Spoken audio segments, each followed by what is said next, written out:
Hey, it's me, DPD. My middle name is Paul. I'm Dominic D'Angelo of adfreeshows.com, SEScoops.com, and brassringmedia.com. Check it out. I'm flying solo right now. Robert might pop in. Might not. Might, but might not. But I'm here to talk a little bit of pro wrestling, particularly AEW Dynamite, and maybe some other topics too.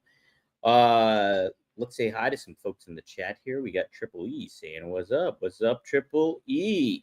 We got the Wrestling Old Head going. It's Wednesday. You know what that means. How's it going, everyone? Exactly. Who has seen the Superman movie? Do you like it? Do you not like it? Famed sports broadcaster Mike Francesca gave a all-time viral clip of his review, an 8-minute review of Superman. I personally like the movie. I give it an 8 out of 10. I did have my qualms with some of this stuff. I love David Cornsweet as the new Superman. I think he's great. I would have liked to see him more as Clark Kent to show a little bit more of that dynamic that you get when you see Superman and Clark Kent. But hey, look at this. Hey, we got Robert. Robert, what's up? Can you hear me? Hello? Yeah, I can hear you. Can you hear me? I can hear you. How goes it, man? I come in, you're talking about Superman or Clark Kent or something like that. I don't know what's going. That maybe I went on the wrong show. No, did you like this? You didn't see the Superman movie yet, have you? I did see the Superman movie. Oh, what'd you think? I enjoyed it. Me too. I liked it. I saw Mike Francesca, the fan. He ripped into it a little bit. I understood from a casual viewer standpoint how somebody would feel that way. But were his objections to it genuine, or were they politically motivated?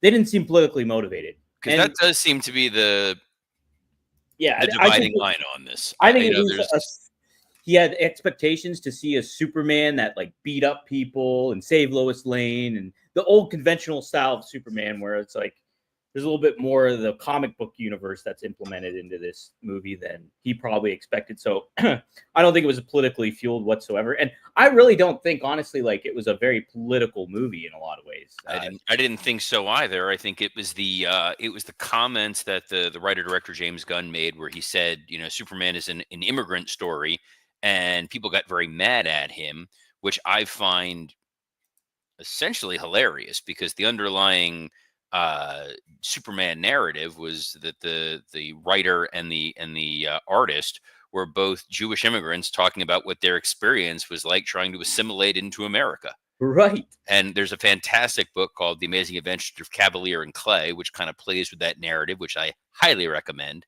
It won the Pulitzer. Wasn't that Michael Chabon? Is that how you say the last name? Michael Chabon, yes. Who also wrote Spider-Man 2, which is a great film. I didn't know that. Wow. Yes, read that book. So I have not had an easy summer of light reading. I went from that to finally reading Infinite Jest. My God. And I did it. I finished it 2 days ago. Seriously? Dude, yeah. I finished reading that book and I suddenly went, oh, I understand Tony Khan's booking. Look, you just need to read the footnotes that Tony Khan includes. I got a few pages into Infinite Jest and I never picked it up again. Not that I hated it at it or anything like that. I was like, this is just way too much for me to try to take in right now.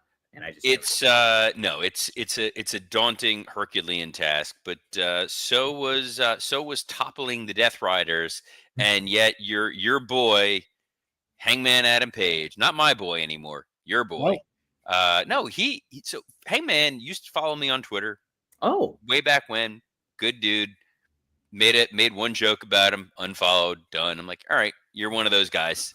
Oh man, what was the joke you made? Do you remember? It's been many years.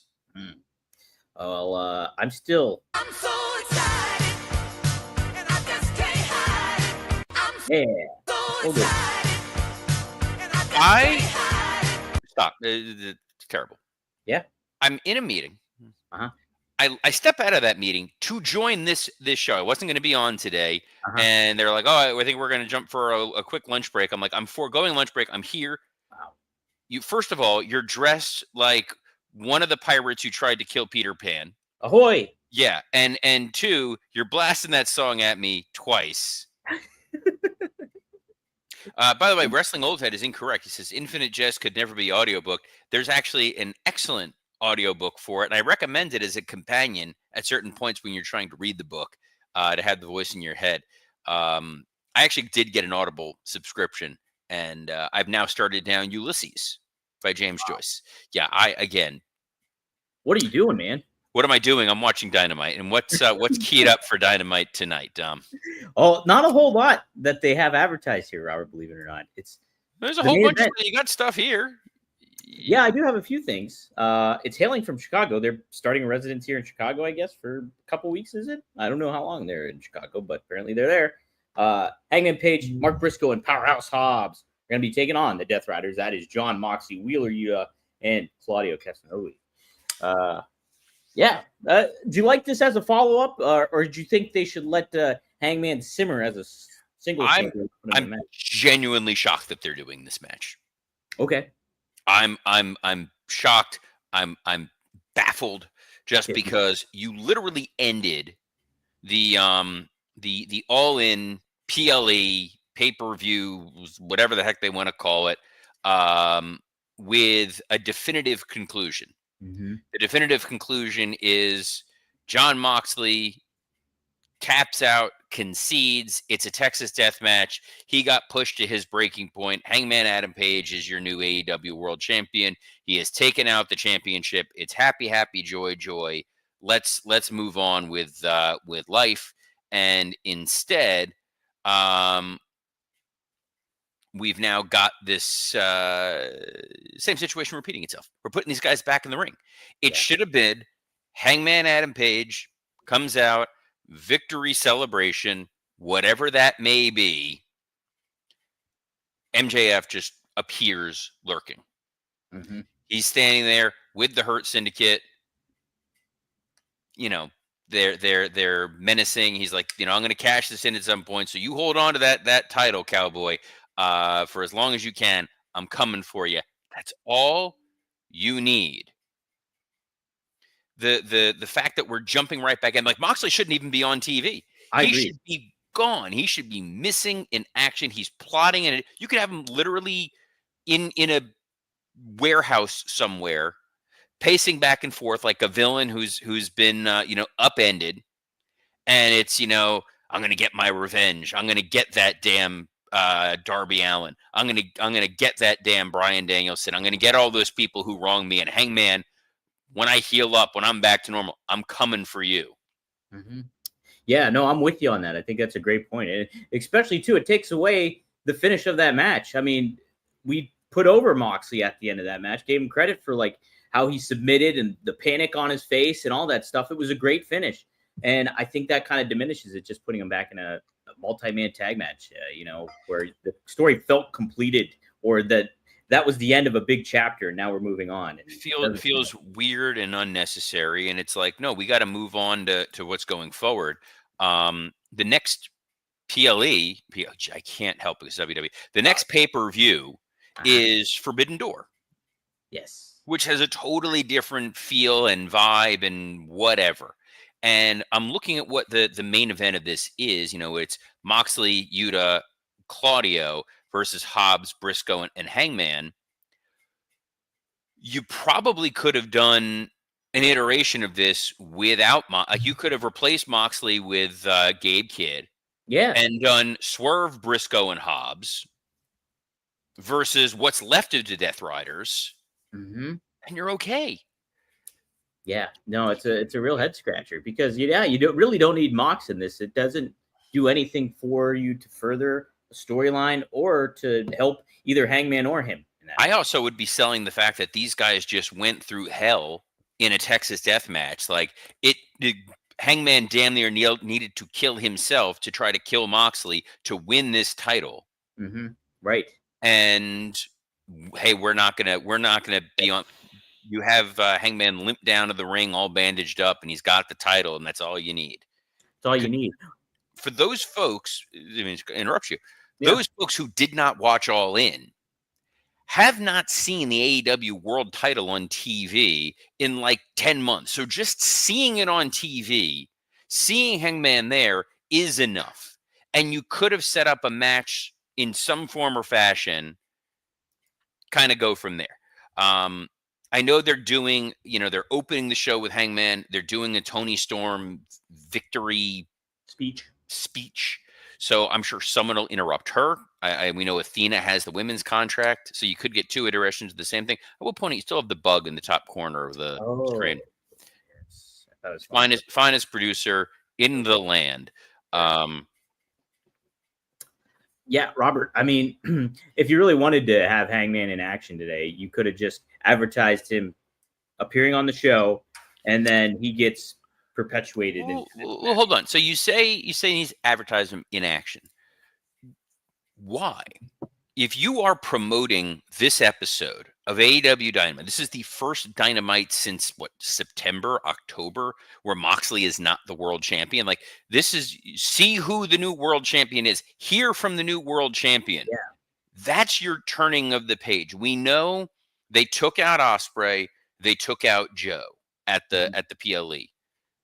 Darby popped up. Are we going to see Darby tonight? You can advertise, well, what's going to happen with the mystery of Darby Allin? You could literally have done Mark Briscoe versus MJF in a rematch tonight, with the idea being Briscoe got cheated out of winning the contract because of MJF. And then MJF and the Hurt Syndicate taking out Briscoe, folks showing up to go help Mark Briscoe. Yeah. You've got that component to it. You've got the new TNT champion, Dustin Rhodes. Be promoting him. Hurt Syndicate retain those tag titles. You need to set up new challengers. You had the situation with Cope coming back. Are we going to see Cope? Are we going to see Christian? Are we going to see the Patriarchy? We don't know. Okada is the new unified champion. Right. We're going to hear from Kazuchika Okada. Like, there's lots of stuff that they could have teed up. And in Tony World, I'm shocked that they didn't set up some kind of a tournament. But we also know with Forbidden Door, what are we getting? Yeah. How forbidden is that door going to seem now with all the crossover that's happening in pro wrestling, and specifically WWE? You know, it takes a little bit of the sting away that it used to have, not pun not intended. I mean, Wrestling Old Head points out here, he says, Eddie Kingston should be back any moment. If you were to bring back Eddie Kingston in some form, fashion situation, and you want it to be meaningful, I would give it a couple weeks, because he's not going to go challenge Hangman. He didn't show up to help Hangman against Moxley. It's clear that it's Moxley and Darby kind of on a collision course going forward. As you go into Forbidden Door, is the intent that it's a New Japan show? Is it a CMLL show?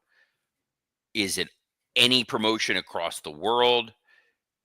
I think I think that there's a number of interesting paths forward. And, Wrestling Old Head points out, he goes, revenge on Gabe Kidd is imminent. Imagine if it was in this main event, Gabe Kidd, Yuta, and Claudio versus Briscoe and two other folks, and then you get an Eddie Kingston return to go take out Kidd. It's possible. Yeah, something like that. Cammy Star points out that the Forbidden Door went through the Monsters Inc. door shredder. That's fairly accurate. Yeah, I think so too. I'm looking up when Forbidden Door 2025 is. Great. Yes. But yeah, Sunday, August 24th. We is a long way away, and the poster. It's AEW New Japan Forbidden Door. The poster is will by God Ospreay. Well, there you go. So I guess their theory is that Ospreay is going to get revenge against Gabe Kidd, who's technically a New Japan guy. Yeah, like even as a lawyer, trying to keep track of the contracts in AEW is like, forget about it. Yeah. Do you get the vibe? Yes. How that Forbidden Door is just like kind of like a almost not conducive or helpful to AEW at the moment. Like it seems like a pay-per-view that's getting in the way basically now. 100%. It's not a show. So it was a great show as a one-off to try to do something kind of unique and interesting. What's even stranger about it is, do you know where Forbidden Door is this year? Isn't it like in? No, I was gonna say San Diego, but isn't it somewhere like in the States?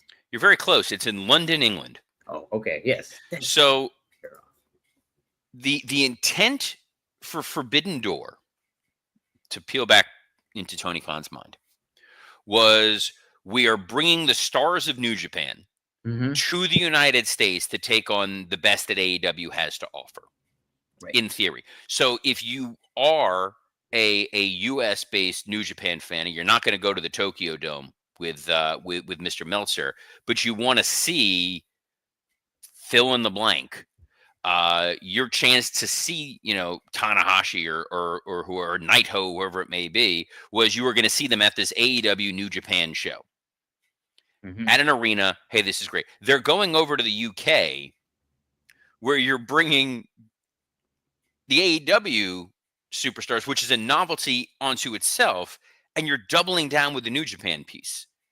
Yeah. And it does force kind of a break in continuity, because you do have stories that you're telling. There's matches that you want to have.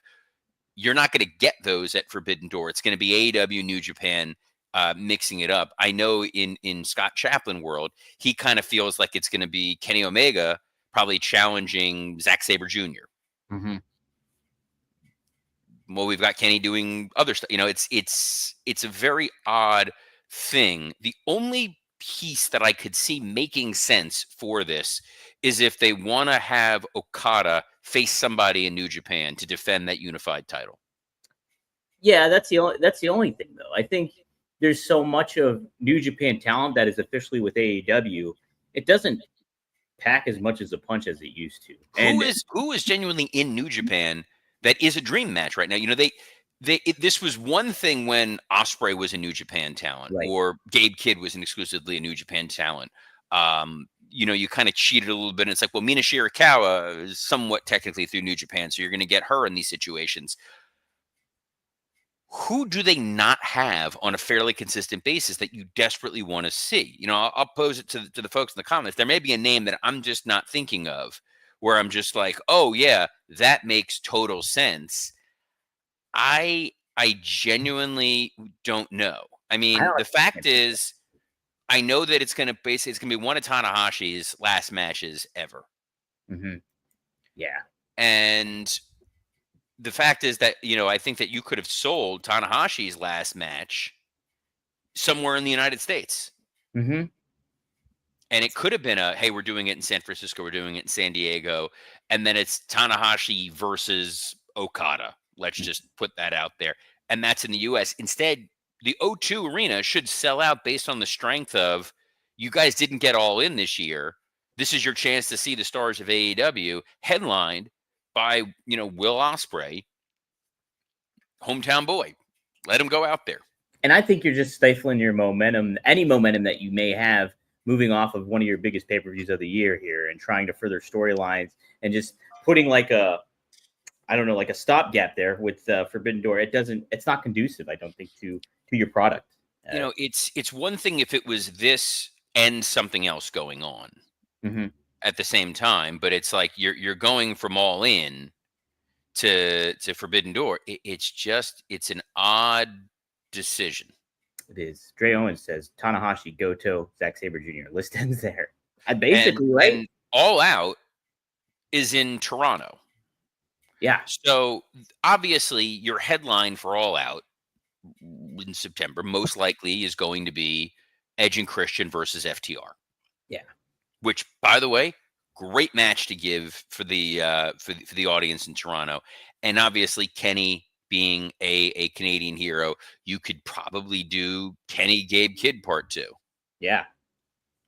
And that's a strong match in September. But here we are in July, and your next pay-per-view, at the very least, is not built around Hangman Adam Page's first title defense. Right. And when you go to Canada for All Out, he's going to be one of those attractions, not necessarily the singular main event attraction. It is sort of odd decision making. I'll go on to Hangman here. Obviously, he's the champ. What do you do with him to make him feel like a viable champion? And like ultimately, do you see some positives of him being the champion now that it's happened and it's said and done? So the Well, this is the challenge. I was going to say the positive to Hangman being champion is you look at it and go, well, now we can finally move on from the Death Riders. And Right. our main event of this show is a 6-man tag involving the Death Riders. Right. Right. There are folks that you can plug in to be short-term challengers to go after Hangman Adam Page, Mm-hmm. if need be. You need to feed somebody to him to be that first contender. I don't know who coming out of All In necessarily is that clear, bright line number one contender. You're not going to burn MJF and have him cash in right off the bat. And taking a brief look at the All In roster of folks, I mean, there's matches you could do as a Dynamite feud. If we know, hey, we're getting a Forbidden Door, like I could see them saying, Ricochet with his guys are now going to be going after Hangman, and that's a TV feud for the world title. And it's like, all right, we're going to make that mean something. Obviously, there's always Beast Mortos, who's a star anywhere in the world. Yes, all over the place. He's a lawyer. Well, easy with that. That's a little unnecessary. But yeah, there was nobody else on a single perspective coming out of All In who feels like the direct next challenger, and it's why I would have liked to have seen Ospreay and Swerve lose, because then you go, well, Swerve is your biggest star right now, who's not challenging for the title. He should be Hangman's first opponent. But then you're diving right back into the Hangman Swerve blood feud, which you're not necessarily doing. Sure. Yeah. You could have kind of elevated Claudio and had Claudio go for it, which doesn't feel like a major match, but it could be a strong TV match. We know that Takeshita is going over to the G1, so he's going to be off TV for a while, so you can't really heat him up, or anybody else in the Don Callis family. Kyle Fletcher lost. Yep. Might be in the doghouse too, for all we know. I keep seeing that. Yeah. I don't know what's going to be what's going to be happening on the men's side. You need something for Hangman. You need something somewhat strong for him to do right off the bat. Putting him right back in there with Jon Moxley, that feels like a mistake. That's not going to be a Forbidden Door match. And if the intent was, let's get one more match out of these guys, a 6-man probably ain't the way to go. Definitely not. Oh, other crazy thing, by the way, this is the last thing is in like week ago time, we were talking about what was going to happen at All In, and I said I would want to see the Hurt Syndicate lose their tag titles without getting pinned. Imagine if Bobby Lashley was suddenly available to challenge Hangman with MJF lurking with that contract. Instead, Dre Owens says they should do a battle royale for the number one contender. No, Dre, they should do a very complicated tournament. Yes. With graphs and a map and charts and an easel. That's a American President reference, but that's fine. Quality film, if you haven't seen it. What if you somebody he happens to be tagging with tonight is Powerhouse Hobbs? What if Hobbs turns heel and goes after Hangman? I'm not necessarily for that. I'm just throwing out what might be an idea that they're doing.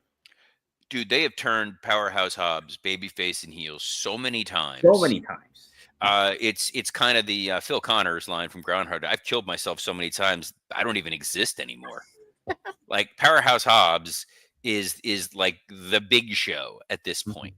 Yeah, I don't want it to happen, but no, but it'd be great if they had somebody to feed to Heyman. Like in an ideal world, because we saw some of the other guys come back, we saw the Guns and Juice come back. If you had Switchblade available and Jay White returns and goes after Hangman, the nice thing is because we're not getting Forbidden Door until 6 weeks time from now, you've got 6 weeks of Dynamite. You can build a TV feud where it's just someone is challenging for your world championship. You're putting it on TV. Everyone's going to be happy, and it's a good, clean win for Hangman. So Ricochet is a solid solution for that. Jay White, if he was healthy, is a solid solution for that. There are folks where if they had some meaning behind them, like I'll throw Roosh as an example. Like if Roosh was existing somewhere on Collision and was picking up win after win and he was a problem and you had him go after Hangman out of nowhere, it's unconventional, but it does kind of work. The position you run the risk of putting Hangman in is when Miz first won the world title. Remember who his first feud was with? Oh, God, no. First two feuds? John Morrison and Jerry Lawler. They existed primarily on Raw. Uh-huh. But it was like, we got to feed people to this guy to let him win. Yeah. They're in this strange position where you can't throw MJF at him, you can't throw Joe at him, you can't throw Ospreay at him, you can't throw Swerve at him, can't throw Kenny at him, no, can't throw Okada at him because Okada's got another belt. You gotta have somebody who's ready to go. You gotta have that bullet in the chamber. Mm-hmm. And we will probably know coming out of this show tonight if there's someone who suddenly emerges and attacks. Yes. I don't know. Robert. I don't know. By the way, the guy it could have been, this would have been a great opportunity for Christian. True. With the patriarchy to go after Hangman, his guys fail. He berates them. They turn on him. That's a totally separate kind of story. Instead, he's got the go find yourself. But you know where you can find us. Is right here. Oh, by the way, quick programming note. Justin Barrasso, who was going to be on today, pinged. He is at a beach house at the moment. He's clearly living a palatial life. The Wi-Fi there was a little spotty, a little dodgy, my friends in the UK would say. And he's going to be joining us on Friday of this week. So that's a quick programming note, but we will be back tomorrow as we are every Monday through Friday at noon Eastern on a plethora of platforms, including the WW_Creative_ISH X account, the @Dominic D'Angelo X account, the @SE Scoops X account, and on YouTube on Rumor and Innuendo and ad-free shows. So on behalf of the man from Penzance himself, Dominic D'Angelo, I'm Robert Karpolis. Best of luck in your future endeavors. Always love a Gilbert and Sullivan riff.